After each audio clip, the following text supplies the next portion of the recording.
और अगर आपको थोड़ा सा खाना और एक्स्ट्रा चाहिए तो 5 रुपये एक्स्ट्रा देने पड़ेंगे।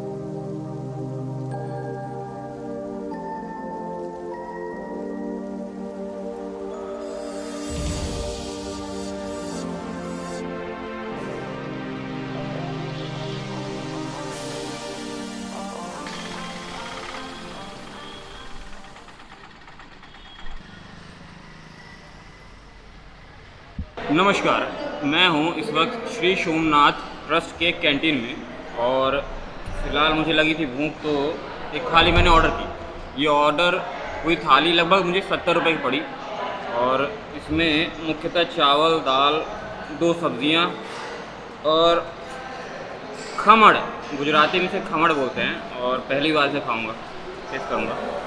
खैर, ये जो सोमनाथ ट्रस्ट है इसकी स्थापना 1950 के लगभग करीब हुई थी और यहाँ पे जो कैंटीन है ये लीलाबेन पटेल जी के नाम पे थी। स्वर्गीय लीलाबेन पटेल जी के नाम पे चीफ मिनिस्टर थे गुजरात के, वो उनकी पत्नी थी और उन्होंने काफ़ी प्रयत्न किया था इस ट्रस्ट को खड़ा करने में और ख़ासकर यहाँ पे जो डोनेशन वगैरह चलता था उन्होंने सर्वाधिक यहाँ पे किया था। तो अब आती भोजन के बाद खाना खा के देखते हैं कैसा है। बढ़िया। जब आप सोमनाथ मंदिर के लिए आएंगे मेन रोड से तो आराम से पैदल से आइए और सोमनाथ मंदिर ट्रस्ट यहाँ पे बहुत बड़ा कॉम्प्लेक्स है। इसी कॉम्प्लेक्स में आपको कैंटीन मिल जाएगी, रिसेप्शन की, जहाँ पे आप जिस बिल्डिंग में आएंगे रिसेप्शन के लिए, और उसी के जैसा आप लेफ्ट साइड मुड़िए आपको कैंटीन मिल जाएगी। खैर, वहाँ पे आपको अगर आपको रुकना है सोमनाथ में, सबसे अच्छी बात है यहाँ पे जो सोमनाथ ट्रस्ट चल रहा है यहाँ पे आपको आपके बजट के हिसाब से आपको कमरे, रूम वगैरह मिल जाएंगे। और यहाँ पे आप अगर घूमना चाहते हैं सोमनाथ में तो यहाँ पे सारी इन्फॉर्मेशन आपको मिल जाएगी रिसेप्शन में ही। सोमनाथ ट्रस्ट के यहाँ पे जो बिल्डिंग है उसकी बात कर रहा हूँ मैं। अच्छी बात ये है, भोजन जो है 70 रुपये का है और अगर आप अकेले हैं और घूमना चाहते हैं तो 30 रुपये में सोमनाथ मंदिर से ही आपको बस मिल जाएगी जो आपको लगभग सोमनाथ के मुख्य जो टूरिस्ट प्लेसेस हैं वहाँ पे आपको घुमाएगी। तो 30 रुपये में घूमना फिरना हो गया और 70 रुपये में एक टाइम में खाना। सुबह जो है लंच लगभग 11 बजे चालू हो जाता है और यही 2 से 3 बजे तक चलता है और शाम को यही 7 बजे चालू जाएगा तो 9-10 बजे तक चलेगा। तो अगर आप सोमनाथ जी दर्शन करने आते हैं तो ये सबसे बढ़िया और अफोर्डेबल आपके पर्स के लिए जगह है। बेसिकली होता क्या है कि हमारे देश में अभी भी टूरिज्म का कल्चर उतना डेवलप नहीं किया है। आज भी लोग सोचते हैं कि बाहर घूमने जाओगे तो पैसा बहुत खर्चा होगा। रियलिटी ये है कि लोगों को एक्चुअली जानकारी नहीं होती कि कहाँ जाना है और कहाँ कितना पैसा खर्चा करना है। मैं जहाँ रहता हूँ इंदौर में ही, तो 70 रुपये में इतनी अच्छी थाली नहीं मिलेगी क्योंकि यहाँ पे 2 प्रकार की दाल, 2 प्रकार की सब्जी, चावल और 2 प्रकार की रोटी है।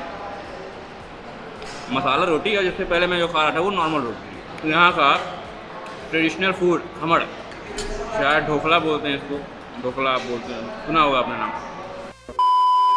आप अगर दुनिया के या अपने देश के या अपने शहर में विभिन्न स्थानों पे जाते हैं तो जैसे हमारी तरफ एक कहावत है कि आप किसी भी घर में जाइए तो अचार जो होता है, अचार का स्वाद आपको हर घर में अलग अलग मिलता है। सेम वही चीज़ है। जैसे मैं दाल खाता हूँ तो ये जो दाल है अक्सर उसमें नमक वगैरह डालते हैं, इसलिए थोड़ी सी मीठी है। तो पहली बार जो दाल खा रहा हूँ, मीठी दाल पहली बार। तो मेरा हो गया भोजन पूरा। एडल्ट के लिए यहाँ पे जो भोजन थाली है वो मिलती है 70 रुपये की और अगर आप 12 साल से कम बच्चों के साथ आते हैं तो उनके लिए अलग से कूपन मिलता है, वो 45 रुपये का है। तो 45 रुपये बच्चों के लिए और 70 रुपये एडल्ट के लिए। और अगर आपको थोड़ा सा खाना और एक्स्ट्रा चाहिए तो 5 रुपये एक्स्ट्रा देने पड़ेंगे। आप हैं लीलाबेन पटेल जी, स्वर्गीय। ये केशु भाई पटेल जी की धर्मपत्नी थी जो कि हमारे गुजरात के चीफ मिनिस्टर रह चुके हैं और उन्हें यहाँ पे यानी लीलावती जो ट्रस्ट यहाँ पे चलता है, सोमनाथ ट्रस्ट जो चलता है, इनके लिए डोनेशन और बाकी जो कई सारे अन्य कार्य हैं उनके करने के लिए सर्वाधिक योगदान आपका है। खैर, मेरा भोजन हो गया पूरा और मैं फ़िलहाल यहाँ पे बैठा हुआ हूँ रिसेप्शन में। तो रिसेप्शन में मुझे और आपको जानकारी मिल जाएगी। अगर आप यहाँ आते हैं तो सबसे पहले रिसेप्शन में आइए, तो यहाँ आपको एक छोटी सी पर्ची दे दी जाएगी आपको अगर डिटेल में जानना हो तो आप डिटेल में देख सकते हैं। पर्ची में नेट पे आपको सामने डाल दूंगा, डिस्क्रिप्शन में आपको देखना हो देख सकते हैं, या फिर ऊपर ही डाल दूंगा। खैर, सबसे बढ़िया बात ये है सोमनाथ ट्रस्ट की कि यहाँ पे आपको 300 रुपये से लेके आपको 1500 रुपये ऊपर डीलक्स स्वीट्स जो आप बोल सकते हैं वो आपको मिल जाते हैं। दूसरी बात ये है कि आप अगर 2 लोग हो तो ज़्यादा बेहतर है, क्योंकि ज़्यादातर यहाँ पे जो विश्राम गृह है, गेस्ट रूम है, जैसे कि एक है तन्ना दामनी, वो 300 रुपये में नॉन एसी का है, और एसी वाला जो अगर आपको चाहिए वो यहाँ पे लगभग जो है 950 रुपये से स्टार्ट होता है। तो नॉन एसी ज़्यादा बेटर रहेगा, क्योंकि यहाँ पे जो मौसम है वो कोस्ट पे है, तो हवा बहुत बढ़िया चलती है। बाहर रहेंगे तो आपको काफ़ी गर्मी लगेगी, लेकिन अगर आप कमरे में या फिर कहीं पे भी छाँव वगैरह जगह में बैठते हैं तो वहाँ पे आपको हल्की हल्की ठंडी लगेगी। तो मेरे हिसाब से नॉन एसी वाली रूम आप प्रेफर कर सकते हैं। हाँ, आपको एसी अच्छी लगती तो आप एसी ले लीजिएगा। खैर, जैसे कि श्री लीलावती अतिथि भवन हो गया, 2 बेड नॉन एसी 750 रुपये, और गेस्ट हाउस तन्ना दामनी ये लगभग 300 रुपये से स्टार्ट होता है। ये नॉन एसी का है। इस तरह से एक चीज़ और मुझे पता चली कि यहाँ पे अगर आपको पूजा करवानी, आरती करवानी है सोमनाथ ज्योतिर्लिंग की, तो उसके अलग अलग प्रकार हैं। जैसे कि हम सब जानते हैं कि कई प्रकार के यज्ञ हुआ करते थे, जैसे अश्वमेध यज्ञ, राजसूय यज्ञ राजाओं के द्वारा। तो यहाँ पे कुछ प्रकार की पूजा विधि है, मैं आपको बताता हूँ। जैसे कि सुंदर कांड पथ, ये 1500 रुपये की है, और एक बहुत महंगी वाली है होमात्मक अतिरुद्र, एक प्रकार की पूजा विधि है, ये 21 लाख रुपए की है। और होमात्मक महारुद्र 2.5 सैकड़ा हज़ार 10,000 1,71,000।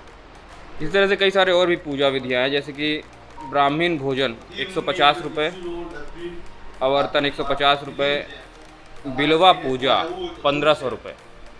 तो जो इंटरेस्टेड हैं वो करवा सकते हैं। एक चीज़ और, सोमनाथ मंदिर से ही आपको साइट सीइंग के लिए बसें मिल जाएंगी, जो मैं आपको पहले लेक्चर में बता चुका हूँ। 30 रुपये बस चार्जेस लगता है, तो वहाँ पे आप जाइए। और उसकी 2 टाइमिंग है, सुबह के 8 बजे और शाम के 3 बजे, 2 टाइमिंग रहती है, और लगभग 2.5 घंटा लग जाता है साइट सीइंग का। ये आपको तकरीबन 10-15 साइट्स दिखवाएंगी। यानी शुरुआत इनकी सोमनाथ मंदिर से होती है, और फिर धीरे धीरे ट्रैवल करते करते आपको बाकी जगह पर ले जाया जाएगा। तो सबसे बढ़िया है, 30 रुपये में इतनी सारी साइट्स आपको दिखवाई जाएंगी। अगर आप वही इंडिविजुअल ऑटो में प्रयास करते हैं कि ट्रैवल करेंगे यहाँ वहाँ जाके, तो उसमें थोड़ा पैसे अधिक लग सकते हैं आपके। A few moments later.